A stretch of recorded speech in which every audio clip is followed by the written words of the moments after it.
జై శ్రీరామ్. 2025 ఢిల్లీ ఎలక్షన్స్లో బీజేపీ గెలుస్తుందని చెప్పడం జరిగింది. అది ఫిబ్రవరి 8వ తారీఖున అది ప్రూవన్ అయింది. ఆ వీడియో లింక్ అనేది డిస్క్రిప్షన్లో ఇవ్వడం జరుగుతోంది. అది నిజమా కాదా అనుకుంటే కనుక మీరు ఆ వీడియో లింక్ ఓపెన్ చేసి చూడండి. 2022 నుంచి 2025 ఫిబ్రవరి వరకు మొత్తం 16 ప్రొడిక్షన్స్ అనేవి ప్రూవన్ అయ్యాయి. దానికి సంబంధించిన వీడియో లింక్స్ అనేవి కింద డిస్క్రిప్షన్లో ఇవ్వడం జరుగుతోంది. కన్యా రాశికి అధిపతి బుధుడు. కన్యా రాశిలో హస్త 4 పాదాలు, చిత్తా 1, 2 పాదాలు, ఉత్తర 2, 3, 4 పాదాలు ఉంటాయి. ఈ నక్షత్రం వాళ్ళందరికీ నేను చెప్పే మాస ఫలితాలు వర్తిస్తాయి. ఈ మాసంలో లగ్నాధిపతి అయిన బుధుడు 7వ స్థానంలో నీచబడి ఉన్నారు. రాహుతోనూ శనితోనూ శుక్రుడితోనూ ఉన్నారు. దాని మూలంగా హెల్త్ పరంగా ఇబ్బంది పడే అవకాశం ఎక్కువగా ఉన్నది. యాంగ్జైటీ, డిప్రెషన్స్ ఇలాంటివి ఎక్కువయ్యే అవకాశం ఎక్కువగా ఉన్నది. బిజినెస్ పరంగా మాత్రం పెట్టుబడిని తగ్గించి పెట్టుకోండి. ఇబ్బంది పడే అవకాశాలు ఎక్కువగా ఉన్నాయి.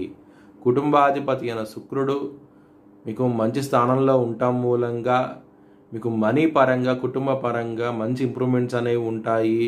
కుటుంబం నుంచి డబ్బులు రావటం కూడా జరుగుతుంది. చాలా ఆనందంగా ఉంటారు.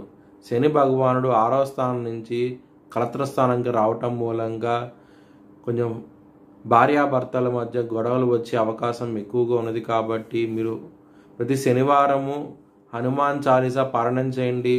అలా కుదిరితే గనక ఈ మాసంలో ఏదో ఒక శనివారము శనికి తైలాభిషేకం చేయించండి. చాలా మంచి ఫలితాలంటూ ఉంటాయి. కుజుడు కర్కాటక రాశిలో నీచబడి ఉన్నారు. దాని మూలంగా కొంచెం జాగ్రత్తగా ఉండండి. ఎవరికైనా సరే అప్పు ఇస్తే కనుక అది వచ్చే అవకాశాలు చాలా తక్కువగా ఉన్నాయి. గురు భగవానుడు వృషభ రాశిలో ఉన్నారు. మీకు మంచి ఫలితాలంటూ ఉంటాయి. ధనపరంగా మాత్రం ఎటువంటి లోటు అంటూ ఉండదు. కానీ ఎవరికైనా అప్పు ఇస్తే కనుక అది వచ్చే అవకాశాలు చాలా తక్కువగా ఉన్నాయి. 12వ స్థానం అధిపతి అయిన సూర్యుడు 8వ స్థానానికి వెళ్ళిపోతున్నారు ఏప్రిల్ 14వ తారీఖు నుంచి. హెల్త్ పరంగా కొంచెం ఇబ్బందికరంగా ఉంటుంది. ముఖ్యంగా కళ్ళకు సంబంధించిన విషయాల్లోనూ, అలాగే గొంతుకు సంబంధించిన విషయాల్లోనూ, బ్రెయిన్కి సంబంధించిన విషయాల్లోనూ ఇబ్బంది పడే అవకాశం ఎక్కువగా ఉన్నది.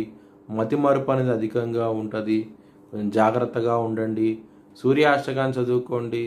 చాలా మంచి ఫలితాలంటూ ఉంటాయి. లవర్స్కి మాత్రం ఈ మాసం అనేది అస్సలు అనుకూలించడం లేదు. ముఖ్యంగా 3వ వ్యక్తి మూలంగా గొడవలు వచ్చే అవకాశం ఎక్కువగా ఉన్నది. కొంచెం జాగ్రత్తగా ఉండండి. వాహనాలు నడిపేటప్పుడు కొంచెం జాగ్రత్తగా ఉండండి. సీట్ బెల్ట్ అలాగే హెల్మెట్ లాంటివి ధరించండి. అష్టమాధిపతి అయిన కుజుడు నీచబడి ఉండటం మూలంగా కోర్టు కేసు విషయాల్లో కూడా మీకు నెగిటివ్ డెవలప్మెంట్స్ వస్తాయి. మీకు జాగ్రత్త అంటూ ఎక్కువ తీసుకోండి. మీ భవిష్యత్తు వివరాల కోసమై HLN జ్యోతిష్యాలయాన్ని సంప్రదించండి.